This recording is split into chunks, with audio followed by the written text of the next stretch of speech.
Didiyaadha galanni keenya ulfina isaatiif qaanee hundi keenya. Ati isaan mormitee irratti hin ka'in.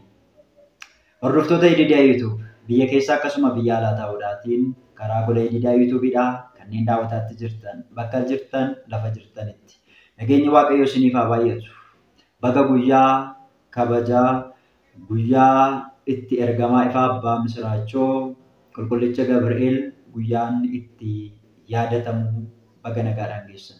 Baga nagaadhaan geenye.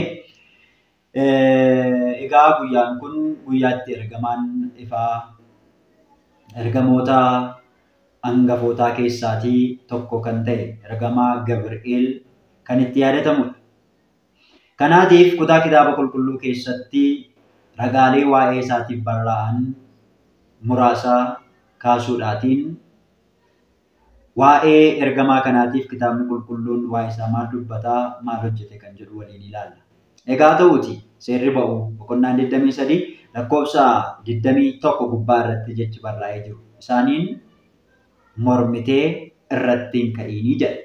Egaa sababan jecha kana dubbadheetiif yookiin ragaa kana caqasa kanan fudhadheetiif namoonni baay'een ergamoota Waaqayyoo irratti yeroo isaan itti ka'anii yeroo isaan itti aangoo araarsummaa isaanii hojii isaanii yeroo isaan itti hin fudhannetu jira. Haa ta'uuti ergamoonni Waaqayyoo nama araarsu gaafa jedhamu akkamittiin akka isaan itti nama araarsan araarsummaan isaanii maal fakkaata? Aga sadarkaa maaliittidha kan jedhudha egaa kan waliin ilaallu yeroo hedduu fudhachuu hin barbaadu garuu kutaa kitaaba qulqulluu keessaatii har'aaf wanta dubbachuu barbaadu waa'ee ergamaa kana akka barraa'ee jiru ragaa waliif keenya kan hin barroomne caalaa waan barraa'eetiin yoo waliin dubbanne gaarii wanta ta'uutiif jechaadha. Egaa kutaa seera ba'uu kana irratti gaafa ilaallu seerri ba'uu kun Waaqayyo ergamoota isaa erguudhaatiin akka inni nama gargaaru akka nama tiksu akka nama eegu jechaadha. Eenyu erguun ergamoota isaa erguudhaatiin. Seerri ba'uu boqonnaan 23 lakkoofsa 20 kaasnee gaafa ilaallu kunoo ani karaa irratti akkasii eeguuf iddoo ani qopheessettis akkasii geessuudhaatiif ergamaa si dura nan ergaa jedha. Ergamaa si dura nan erga. Fuuldura kee bu'ee kan si eegu kan si tiksu hamaarraa kan si eegu ergamaa koo si dura nan ergaa jedha. Eessatti iddoo abdii iddoo an qopheesse iddoo abdii sana iddoo boqonnaa iddoo haara galfii sanatti akka inni si geessuudhaaf akka inni achiin si ga'uudhaatiif akka inni si geessuudhaatiif ergamaa koo siifan ergaa jedha. Kanaaf ergamoonni Waaqayyoo nu fuuldura bu'uudhaatiin akka isaan nu geggeessan hamaa irraati akka isaan nu eegan kitaabni qulqulluun ni dubbata jechaadha. Sababa kana ta'eetiifidha. Lakkoofsa 21tti gaafa dhufnu immoo ati of eeggadhu jedha. Ati of eeggadhu dubbii isaas immoo dhaggeeffadhu jedha. Eenyuun ergamaa Waaqayyoo. Eenyu isa Waaqayyoo biraa ergamee dhufe maal godhu of eeggadhu dubbii isaa maal godhu dhaggeeffadhu jedha. Waan hamaa akka hin hojjenneedhaatiif arrabni kee waan hamaa akka hin dubbanneedhaatiif wanta hamaa ta'es akka hin hojjenneedhaaf maal godhi of eegii. Maaliif ergamaa Waaqayyootu si dura jira waan ta'eedhaatiif. Isa duratti wanta hamaa akka hin hojjenne wanta inni siin jedhu immoo dhaggeeffadhu. Maqaan koo isa keessa waan jiruufidha. Maqaa eenyutu jira? Maqaa Waaqayyootu jira. Kanaaf bakka maqaa Waaqayyoo jirutti immoo waan hamaa hojjechuun hin danda'amu. Ergamoota Waaqayyoo irra kan jiru maqaa Waaqayyooti. Ulfina maqaa Waaqayyootiif jecha waan hamaa akka hin hojjenne ergamoota isaa biratti. Gaafa akkas jedhamu bakka ergamoonni jiran qofaatti waan hamaa hojjechuu dhiisuu otoo hin taane wanti hamaa yoomiyyuu dhorkamaadha. Yoomuu dhorkamaadha. Garuu akka hin adabamneedhaatiif akka hin adabamne ergamaa isa si eegaa jiru isa si tiksaa jiru isa fuuldura kee deemee si geggeessaatti jiru sana biratti wanta hamaa akka hin hojjenneedhaatiif wanta hamaa akka hin dubbanneedhaatiif of eeggadhu. Maqaan koo isaan keessa waan jiruuf inni irra daddarbaa kee siif hin dhiisu irra daddarbaa kee balleessaa keessatti ammas irra deddeebitee hojjettu sana inni maaliin godhu siif hin dhiisu. Ati isaan mormitee irratti hin ka'ii jedha. Maaliin godhiini isaan mormitee eenyuudhaan ergamaa sanaan mormitee akka irratti hin kaane jedheetu dubbata jecha. Kanaaf ergamoonni Waaqayyoo naannoo warra Waaqayyoon sodaatanii ni buufataadha. Naannoo warra Waaqayyoon sodaatanii nama Waaqayyoon sodaatu kamiyyuu ergamaa Waaqayyoo naannoo isaa buufatee ni eega, ni tiksa, ni gammachiisa. Kanaaf Waaqayyoon sodaachuun jalqaba ogummaa waan ta'eedhaatiif namni Waaqayyoon sodaatu eegamaadha. Eenyuun ergamoota isaatiin tikfamaadha. Eenyu namni Waaqayyoodhaan sodaatu. Nama Waaqayyoon sodaatu akka taanu tolaaf eeyyama Waaqayyoo nuuf haa ta'u. Haa ta'uutii kutaa kitaaba qulqulluutti gaafa achi as deebinu waa'ee guyyaa har'aadha. Har'i guyyaa itti ergamaan ifaa ergamoota keessaa tokko kan ta'e hangafoota ergamoota keessaatii inni tokko ta'e ergamaan Gabri'eel akka mana kiristaanaa Ortodoksii Tawaahidootti kan itti yaadatamee ooludha. Kanaaf kutaan kitaaba qulqulluu yookiin caaffati qulqullaan waa'ee ergamaa kanaa waan dubbatu qabaayii kan jedhuuf gara caqasaa kutaa kitaaba qulqulluu yookiin caaffata qulqullaa'aatti achi deemneetu waa'ee ergamaa kanaa ilaalla. Bara kakuu durii keessatti raajichi Daani'el boqonnaa 3:1 kaasnee yoo dubbisne biyya Baabiloon keessatti dargaggoota 3 abidda labooba boba'u Waaqayyoon biraa ergamee dhufe amantaa isaan qabaniitiin Waaqa biraa ergamee dhufe abidda labooba abiddaa boba'u kan dargaggoonni 3 keessa bu'an sana kan naqee qabbaneesse ergamaa kanadha. Eenyu biraa ergame? Waaqa biraa ergame.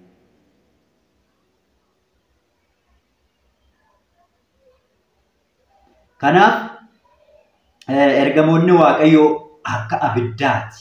Saffisni isaanii, amalamummaan isaanii akka abiddaati. Abidda gaafa jedhamu namni abidda haala malee seeraan ala yoo kan itti fayyadamu ta'e ittiin bada. Maaliin abidda? Tokko namni abidda akka malee yoo qabate ni gubata. Seeraan yoo kan hin fayyadamne ta'e ofii isaa ni gubata, manni isaas jireenyi isaa ni gubata jechaadha. Abidda seeraan ala namni itti fayyadama taana. Garuu namni seera qabeessaan abiddatti namni itti fayyadamu ittiin gargaaramu. Bu'aa ittiin buufata jecha. Ergamoonni Waaqayyoo akkas. Ergamoota Waaqayyootiif yoo kabaja laatte, yoo ulfina laatte ittiin eebbifamta. Suuga isaanii argatta, eebba isaanii argatta. Kabajaan yoo kan kabajju ta'e, yoo kan ulfina laattuuf ta'e. Yoo akkuma nama abidda harkaan naqee qabuun akka barbaade ergamoota ol kaaseen gadi buusa kan jettu yoo taate garuu ni gubatta. Ni adabamtaan jedhe. Isa kana immoo dhugaa isaa baruudhaaf Zakkaariyaasiin qaabachuun gaadha. Wangeela Luqaas boqonnaa 1 lakkoofsa 1 kaasnee yoo dubbisne ni argina. Seenaa kana bal'inaan. Namni jecha ergamaa Waaqayyoon fudhanne ni adabama. Ni adabama. Kanaafidha seerri ba'uu boqonnaan 23 kun lakkoofsa 20 hanga 23 gubbaarratti ani ergamaa koo si fuuldura nan erga. Inni immoo iddoo abdii sanatti si geessa. Ati garuu isa duratti wanta hamaa akka hin hojjenne of eeggadhu. Wanta hamaa hin dubbatiin. Waan hamaa hin dubbatiin. Isa dhaggeeffadhu. Wanta inni dhaggeeffadhu jecha isaa dhaga'i. Wanta irra daddarbaa keessiif hin dhiisu. Maal godhare? Si adaba. Si adaba. Si gammachiisuuf gara keetti gaafa dhufu ati toleen jettu ta'ee jennaan si adabee deemuu danda'a. Zakkaariyaas Luqaas boqonnaa 1 lakkoofsa 1 kaasnee yoo dubbise seenaan kutaa sanatti galmaa'ee jiru waa'ee ergamaa kanaati. Kanaaf ergamoonni Waaqayyoo adabuu ni danda'u. si adabuu ni danda'u. Hin dhageessuuf tolen jettu taata taanaan si adabuudhaaf aangoo qabu. Aangoo kana eenyu kenneef? Waaqayyotu kenneef. Namni irraa fuuchuudhaaf kennuufi itti dabaluufi hin danda'u.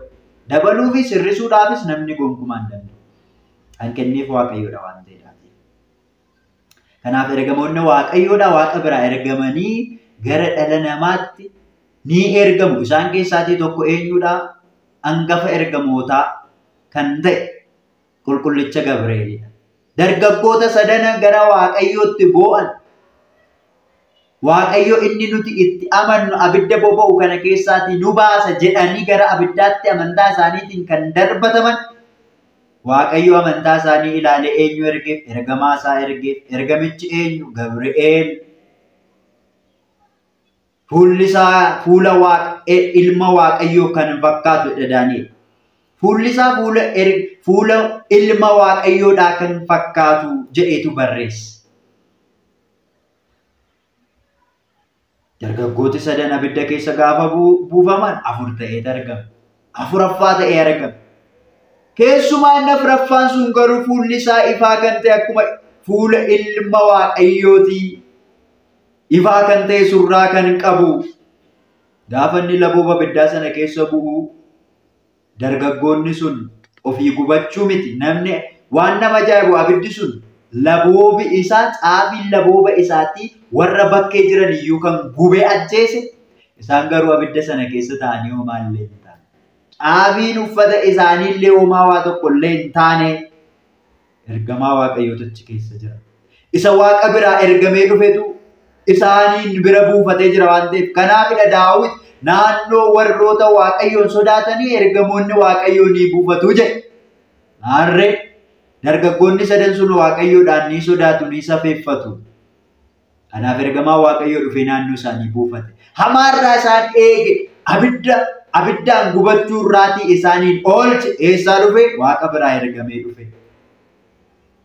Nunis rooba diisaa yeroo qorumsaa keenya hundumaatti iyyuu naannoo keenya akka buufatan eeyyama isaan uffatu. Abbaa Misiraachoo ergamaan Gabri'eel lallabaan inni jalqaba naannoo keenya akka buufatu eeyyamaaf tola isaan uffatu. Isa qofaa miti. Kakuu haaraa keessattis Wangeela Luqaas boqonnaa 1:28 irratti Waaqayyoon biraatii ergamee gara dubroo mandara Naazreet Galiilaa jiraattu gara isheetti kan ergame Yoosefiidhaaf kan kaadhimamte kan Yoosef firri ishee kan ishee eegu gara isheetti ergamee dhufe. Nagaan siif haa ta'u yaa ayyaana qabeetti. Waaqayyoon bira ulfina argatteetta. Waaqayyoon biratti surraa argatteetta.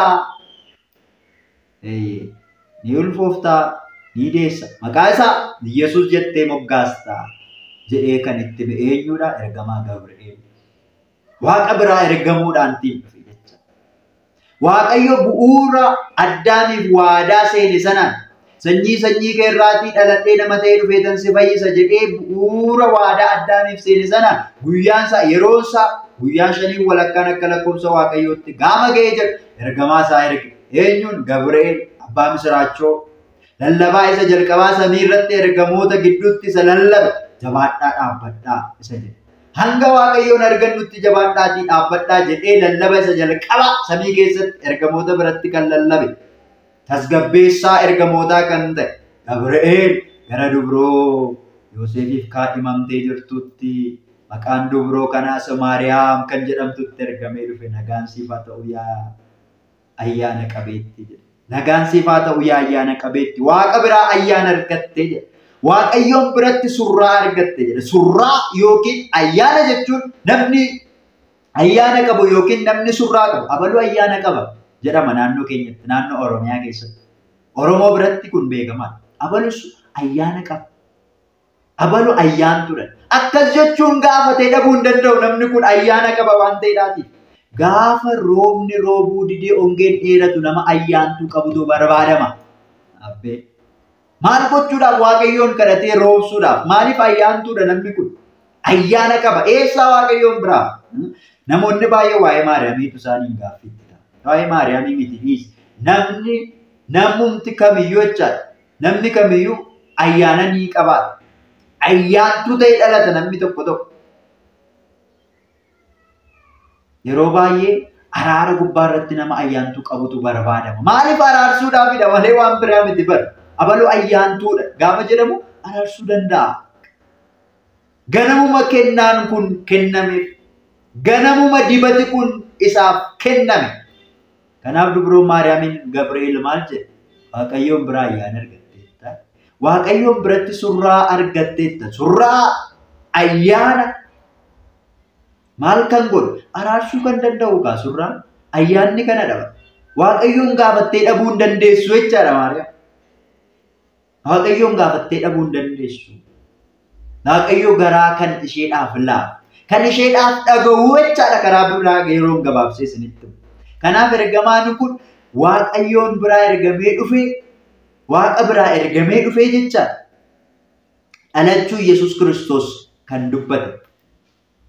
Kan sirraa dhalatu Yesuus jedhama. Kiristoos jedhama inni sirraa dhalatu. Hangafa nagaa kan ta'e mootii nagaa kan ta'e deessaa. Kiristoos mootii nagaa hangafa nageenya fayyisaa addunyaa kana fayyisuu kan danda'u. Aarsaa of taasisuudhaatiin ofii isaatii addunyaa kana battala tokkotti fayyisuu kan danda'u Kiristoosiin deessa. Iyyasuusiin deessa. Kanaaf ati isaaf haadha taate inni si wajjiniin jira. Eenyu? Waaqayyo. Waaqayyo si wajjiniin jira. Agartanitti Waaqayyo si wajjiniin jira. Maal namni Waaqayyo wajjiniin jiru maal dadhabare? Namni Waaqayyo wajjiniin jiru. Maariyaamiin Isaa isheen Waaqayyoon garaatti baatte. Waaqayyoon harma hoosiste. Waaqayyoon qomatti baatte. Garaatti baatte. Isaaf namni Waaqayyo isaa wajjiniin jiru kadhatee wanti inni dhabullee tokkollee hin jiru. Kan eenyu wajjin jiru? Waaqayyo kan waliin jiru. Maal dadhabaree jira? Waaqatoo waliin jira. Humni isaa, gaachanni isaa, aadannoon isaa eenyudha? Waaqayyoodha. Kanaaf maal dadhabare? Injifachuudhaatiif namni Waaqayyoon qabu homaan hin dadhabochaa. Kanaaf ergamaan kun Kiristoos akka inni dhalatu dhufee kan dubbate ergamaa kana. Ergamoota keessaatiin ergamee dhufee akka Waaqayyo dhalatu sagalee inni jedhame sun inni Waaqayyo abbaa bira ture sun inni ofuma isaatii immoo Waaqayyoon ta'e inni isa malee wanti ta'e tokkollee hin jirre Yesuus Kiristoos akka dhufee dhalatu kan dubbate ergamaa kanadha. Gabri'eel jedhama. Hojjetaa Waaqayyoo. Waaqayyoodhaaf kan hojjetu. Waaqayyoodhaaf kan hojjetu. Gaaffii dhala namaa gara Waaqayyootti geessee deebii Waaqayyoon biraa fidee kan dhufu tajaajilaa Waaqayyoo kan ta'e Gabri'eel. Hojjetichi Waaqayyoo Gabri'eel. Abbaa misiraachuu Gabri'eel. Lallabaa isa jalqabaa Gabri'eel jedhama maqaan isaa. Gela Luqaas boqonnaa 1 lakkoofsa 20 irratti Zakkaariyaasiin ilma argatta kan ittiin jedhe sun. Zakkaariyaasumaa kan dhaga'uu dide sun. Zakkaariyaas abjuutti ta'e maal akkamittiin danda'ama wanti kun? Nuti erga nuti nama bara guureedha. Nama bara guure jechuun nama umurii dheeraa jiraatedha. Yeroon itti nuti dhala argachuu dandeenyu yeroon isaa darbee jira. Akka saayinsii addunyaatti. Akka saayinsii addunyaatti gaafa ilaalu Zakkaariyaas yerootti dhala argatan miti. Kanaaf maal akkamittiin ta'a kuni? Wanti dubartoota irra ga'u amalli dubartoota irra ga'u erga Elsaabeet irra ga'e barri isaayyuu tureera. Akkamittiin ta'uu danda'a? Maal Waaqayyoodhaan wanti dadhabamu jiraare? Kanaaf iyyuu inni fudhachuu gaafa inni didu ergamaan Waaqayyo Wangeela Luqaas boqonnaa 1 lakkoofsa 19 gubbaa irratti akkas jedhe. Ani Waaqayyoon biraa ergaa kana fidee gara keetti dhufeetan jira. Ati garuu ergaan sitti himu kana dhaga'u wanta diddeetiif hanga wanti kun ta'utti arrabe kee didaa hidhamaa ta'utti. Kanaaf an fuula Waaqayyoo kanan dhaabbadhu eenyudha? Gabri'eelidha. Fuuldura eenyu? Fuuldura Waaqayyoo kan dhaabbatu Gabri'eel. Fuuldura Waaqayyooti maal fuudhaa? Maal hojjeta fuuldura Waaqayyooti? Fuuldura Waaqayyoo kan dhaabbatuuf abukaatoo waan ta'eefidha. Abukaatoo ta'ee dhaabbata. Fuula eenyu? Fuuldura Waaqayyoo. waa'ee keenyaaf fuuldura Waaqayyoodhaa akka dhaabbatu balleessaa keenyaaf yakka keenyaaf fuuldura Waaqayyoo akka nuu dhaabbatu eeyyama isaa nuuf haa ta'u. Egaa kitaabuma dabalataa mana kiristaanaa Ortodoksii Tawaahidoo keessa jiru irratti illee qulqulluu daa'ima Phirqoosiidhaaf haadha isaa Iyyoluuxaa bulluqa danfaa keessaatii akka inni baase Dirsaana Gabri'eel kan jedhame mana kiristaanaa keenya keessatti barraa'ee jiru irratti seenaan kun barraa'ee jira. Kun kitaaba qulqulluu irratti otoo hin taane Dirsaana Gabri'eel irratti kan barraa'ee jiru kan mana kiristaanaa Ortodoksii Tawaahidoo kan isheen itti fayyadamtu irratti kan galmaa'edha jechuudha. Kitaaba dabalataa irratti. Kana namaan dura isinii kaasaa ture waa'ee Gabri'eel kitaaba qulqulluu irratti isa barraa'ee jirudha jechuudha. Kanan isinii kaasaa ture. Waa'ee kana raajichi Daani'eel waa'ee ergamaa Gabri'eelidha yeroo kadhannaa isaatii irratti Gabri'eel isa gargaaruudhaati mul'ataan kan inni arge sana hiikuudhaaf Waaqa biraa ergamee akka isa gargaaruudhaaf isaaf hiikuudhaaf akka dhufe raajichi Daani'eel kutaa kitaaba macaafa raajii isaa irratti waa'ee ergamaa kanaa dubbatee jira. Kanaaf waa'een ergamaa Gabri'eelii kutaa kitaaba qulqulluu iddoo baay'eettidha. Keessattuu waa'een ergamaa kanaa kan dubbatamee jiru jechaadha. Ergamaan kun ijoollee namaa gargaaruudhaatiif kan saffisu ariifatee kan dhufe jechaadha. Ergamaa Waaqayyoo Gabri'eel. Ergamaa gaafa jennu walumaa galatti hojjetaa Waaqayyooti. Hojjetaa Waaqayyooti. Fakkeenyaatiif namni tokko mana mootummaa kanuma biyya lafaa jechaadha. Mana mootummaa keessaatii kan hojjetu jira. Dhaamsa kan deddeebisu. Dhaamsa garaagaraa kan deddeebisu. Maal jedhama afaan warra ollaatiin talaalaakii kan jedhamu. Akkas jechuun dhaamsa kan deddeebisu jechaadha. Itti gaafatamaan isaa yookiin hoogganaan isaa ergaa wayii xalayyaa wayii fuudhiiti achi geessi. Achi dhaqeetii xalayyaa fidii kottu jedhee kan ergu jechaadha. Kanaaf ergamaan Gabri'eel eenyuudhaaf ergama? Waaqayyoodhaaf kan ergamu jechaadha. Waaqayyoodhaaf kan ergamu. Warra Waaqayyoodhaan sodaatan, warra Waaqayyoodhaaf laphee isaanii kennanii Waaqayyoodhaaf warra bitamaniidhaaf isaan gargaaruudhaatiif gara isaaniitti kan ergamudha ergamaan kun. Sagalee gammachuuf sagalee misraachoo himuudhaaf kan ergamudha ergamaan kun. Warra Waaqayyoon hin sodaanne, Waaqayyoon hin safeeffanne isaanii adabuudhaatiif kan ergamudha ergamaan kun.